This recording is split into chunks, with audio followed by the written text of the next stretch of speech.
Vanlalthlana MLA speaker kalome hei sei tur ka nga khop mai ge po kamha mi te khan minute som pangan pel chho de uzar zara midang ong lo ai te pon ti zela min se thiam chho tur kan ngen hal de top me hei kan chief minister zom tak te kan deputy chief minister te an chunga nga tai ku to na chu na om che lo na a ma khan om ngat ngat thi ni nge a lo mom ka tia som sari pel chho to ten ne pusi ra ka chu som ruk khala pel che lo inga sia kan senior te an tuar chel khop mai ka te kan fak du ani hei kan chief minister zom tak di mana som thum pan hi na khan an lut ngal chat mai la ka soi khan ring deuh booking ka khia member puiten horticulture hei covid-19 kan ton line na thok te minister te po ania thei to bin man la a big takin a khupui lampang te thlai lampang te ei tur danga te kan har sat hlawin man la a lomum katia an fakom kati tak zetani chuan hei mau chung changa kan lut tonga an be sei do boka nimina zona ka zota nia Venus Mizoram Venus Bamboo Product Private Limited tiakha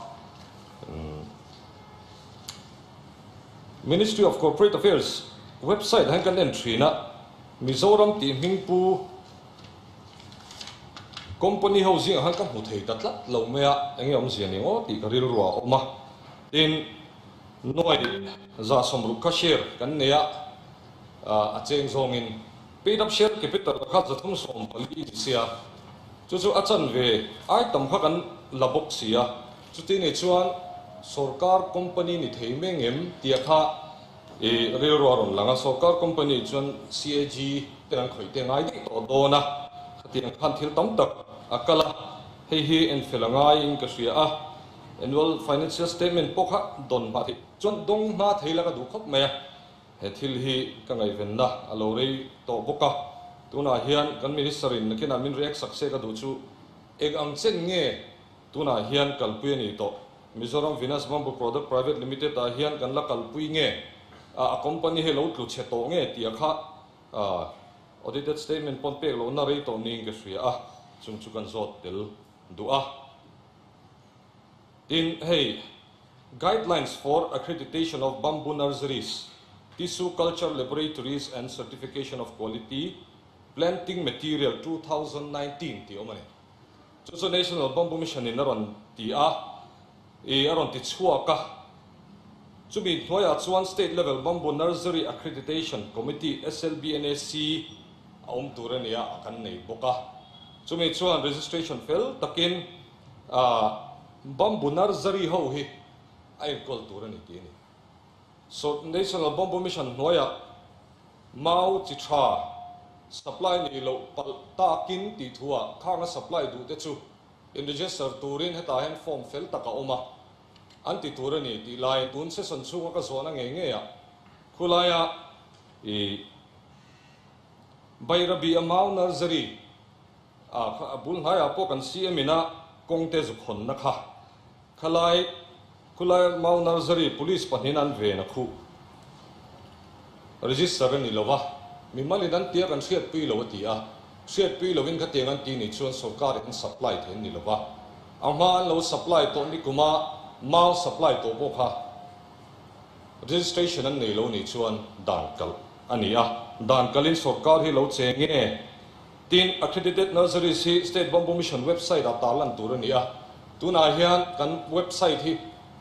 mu thei loina oma lu thei loina oma alu thei lona porei le toin ke sia check thei pon ni lo ani hei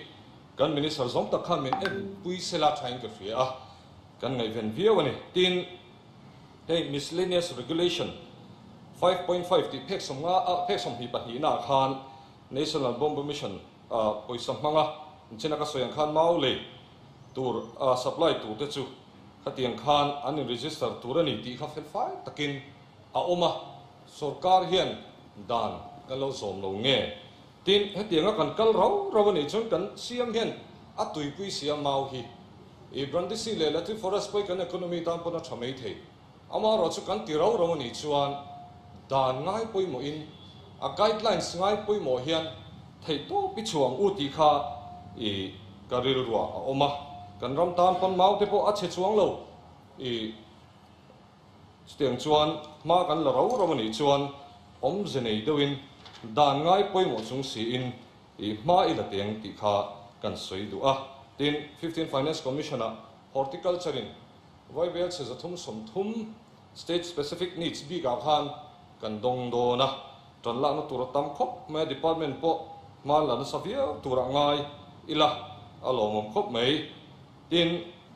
kala chiang chi man lo amaro chu khulaya ami ten an soi hor to ki bula khuan